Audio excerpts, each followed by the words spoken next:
How do you measure the ROI of your marketing? That is the million-dollar question. I'm going to give it my best shot and answer that question for you in this quick video. All right, so yes, it can be very difficult to measure the ROI. You're spending money on ads, you're spending money on billboards and things that are considered like brand awareness. How do you really measure what you're getting, okay? How do you ensure that that monetary investment that you're putting into marketing is getting you a return better than what it could get you, that money could get you if you're putting it elsewhere into whatever that might be, all right? There's some art and some science to this, okay? I'll give you a little bit of both, and I want you to have the tools and the knowledge so that you can take this back to your team and you can start to figure out what does success look like for our marketing and how are we going to measure it, all right? So the reason I'm recording this video today is because Elizabeth and I had a sales call with a roofing company, one of the biggest roofing companies in the country actually, that a lot of you probably know if I mention their name, but I'm not. We had a sales call with their CEO, their CFO, and one other person in their C-suite.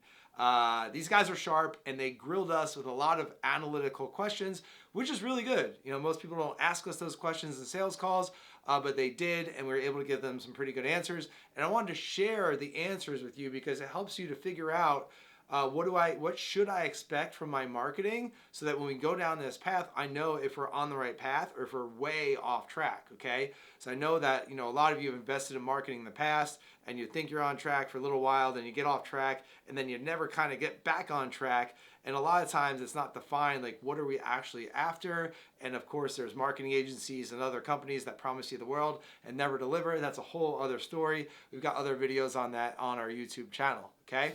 Anyway, some of this is science, like I said, and a lot of it is art, but it doesn't mean that it's impossible to understand. So the scientific part of it is this, okay? Let's use the example of Bob Jones, okay? Bob Jones is a homeowner. Actually, no, let's use the wife because we all know that the wife is the decision maker most of the time. We have Jenny Jones, okay? Jenny Jones fills out a form on your Facebook ad today on Thursday. She schedules an appointment with your guys for Saturday. She signs a contract for a $20,000 roof and you install it next Friday. Everyone's good. 5-star review. She loves you. Great experience. All good stuff, all right? So what you can do is you can say, okay, we generated a $20,000 roof sale contract off of that Facebook ad that we spent $100 on. Therefore, our cost per customer acquisition is $100. It costs us $100 to get a $20,000 contract. Boom! Now, that's the math that marketers want to use when they're selling you marketing services, but we want to be realistic here, right? So while you want to do that, you want to track especially anything digital, okay? Your Meta ads, your Google LSA ads, your Google PPC ads, any other ads that you're doing, anything that is trackable like that, you want to track as much as possible, and you want to look at that data on a weekly basis to make sure that you're kind of within your threshold for your cost per lead. You want to look at the quality of those leads to make sure that they're turning into appointments, right? Because, you know, you can generate a whole bunch of leads for $50 a pop, but if they're not turning into appointments and good quality appointments, and if they're not turning into sales, and if they're not turning into sales that are in your target price point, then you have to go back to the drawing board because they're not the leads that you want, right? We need quantity and quality. 1 second. No edits on this one. I'm just going off the cuff. So hopefully we'll stay on track here. So you want to be able to track those things, yes, down to the dollar in a day, track it back to that campaign, okay? However, Miss Jenny Jones was nice enough to fill out that form on your Facebook ad, schedule the appointment, all that good stuff. However, there's a very, very, very good chance that her filling out that form is not the first time she's seen your company, or else she wouldn't have been a high quality lead. She wouldn't have signed up so quick. She wouldn't have been such a great customer. In general, yes, there are exceptions. There is a very good chance that she saw some of your other videos, your brand awareness content online. She probably checked out your Google reviews. Maybe she asked around, you know, in a Facebook group or something like that. She probably saw your yard sign. She probably saw your truck wraps. She probably saw you involved in the community or sponsoring the Little League team or something like that. According to Google, and I've mentioned this in other videos, 90% of the buying decision is made online before someone contacts a company for the first time. Think about your own buying behavior. What are we doing? We're going online, we're checking Google, we're looking at reviews, websites, social media profiles. Maybe we're popping in, local Facebook group to ask other people what they think. Maybe we're asking some friends that might know, right? So we're doing all this research before we reach out to a company. So Jenny Jones might have been doing that research for months or years. She just happened to see your ad because maybe she searched for you, or she was looking at your Google and you got some retargeting ads going. She saw your Facebook ad. She filled out the form. Boom, the rest is history. So what we want to do is, yes, we want to look at that. However, we want to take all of our marketing spend, our brand awareness spend, offline, online, and put it all into one bucket. And we want to look at more of a macro level as well in terms of our cost per lead, our cost per appointment, and our customer acquisition cost, or our CAC, which, if you speak marketing language, CAC is a big, important number that we need to know. So put all of your marketing in a bucket. I like to do this on a quarterly basis. We do this on an annual basis. And we look at what are those metrics: your cost per lead, your cost per appointment. You can also look at, one of our clients says cost per demo, because, right, you might have 100 appointments. You're only demoing them 80 of them because 20 of them just aren't qualified. So you might look at cost per demo, and then your cost per sale. And of course, you can look at your conversion rates all along that funnel as well. So you want to look at those numbers, all right? You also want to look at, those are the straightforward marketing numbers. You want to make sure that those numbers are within your threshold. So if you're looking for cost per lead, cost per appointment, there's going to be a lot of variability there, but I will give you a benchmark for cost per customer acquisition costs. All right, so cost per customer acquisition, you're going to put your marketing in there. You're also going to put your variable sales cost in there. You're going to put in your sales commission, maybe your canvassing commission, and things like that go into generating that sale. So that's going to be your cost per generating a sale. And then you're going to look at your gross profit, your average gross profit of a contract, okay? So let's say, for example, let me just use very round numbers. I know the roofs aren't this cheap, not anymore anyway, but say the average roof that you sell is $10,000, okay? And the average gross profit on that is $6,000. Just round numbers. Don't, kill me for not being accurate or anything like that. $10,000 your average sale. $6,000 is your average gross profit for a roof in, say, 2024, right? Look at your historical data, and if you're not tracking that, you've got to be tracking this stuff. So $6,000, your average gross profit. Ideally, you want to have a ratio of about 25% of your gross profit as your customer acquisition cost. So 25% of $6,000 is going to be $1,500. So you want that to be your threshold, plus or minus a little variability there. So you want to throw all your marketing, your variable sales costs into this bucket, and ideally you want to come up with a 1-to-4 ratio. Your customer acquisition cost at $1,500 versus your average gross profit of $6,000.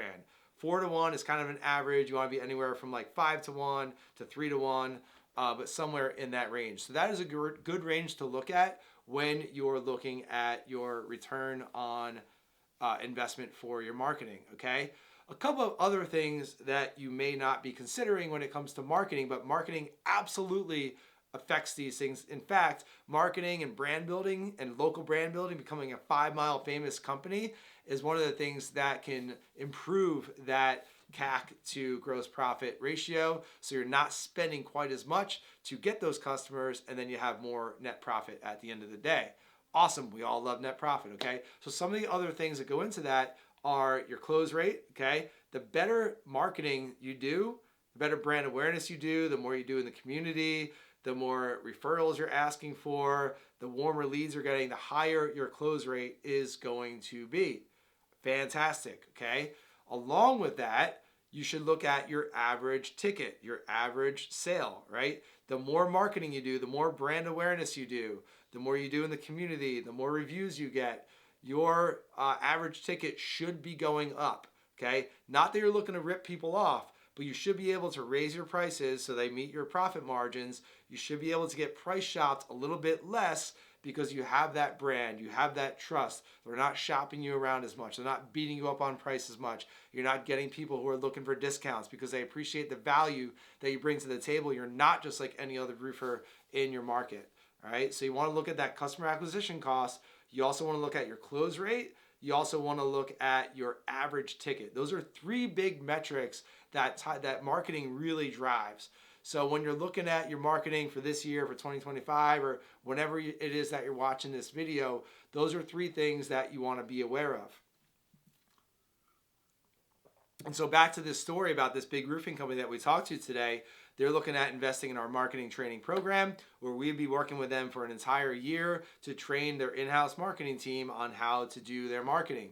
And so what we said to them is that we would sit down, the first order of business in our engagement, we would ask you some more questions, get a sense of where you're at. They have multiple offices, and we would get a sense for what we can expect as far as marketing results. What is your current cost per customer acquisition, your cost per lead, your cost per appointment, things like that. And we want to make sure that we are measuring those things on a regular basis and we're moving the needle up. So not only those things, but again, your closing rate and your average ticket, we want to see those things going up as well, because that means we're doing good marketing that's raising your close rate, it's raising your average ticket, it's raising your profit, and everyone wins. And by the way, when you do that, your sales reps are happier because they're succeeding, they're winning, they're making more money, and you're going to retain more sales reps and have less team member turnover as well. So marketing is a pretty cool little tool that can affect all these different areas of your business that you might not be thinking about, right? So a lot of times we're just talking about, what's my cost per lead? What can I expect? I'm getting, $30 leads over here. Why am I going to pay $70 a lead? You've got to zoom out a little bit and look at the bigger picture, because back in 2015, 10 years ago, yes, you could do that cost per lead calculation and scale that as much as you wanted. We used to run Facebook ads for clients, even in big markets like Dallas and Denver, Orlando, Chicago, you name it. It was really easy 10 years ago. These days, it's not as easy. It's not all about direct response, which is free estimate, get an inspection, get a quote today, that sort of thing. It's a lot more brand awareness. It's a lot more omnipresence online and offline.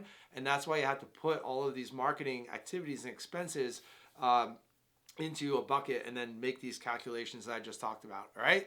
So that's enough talking for me.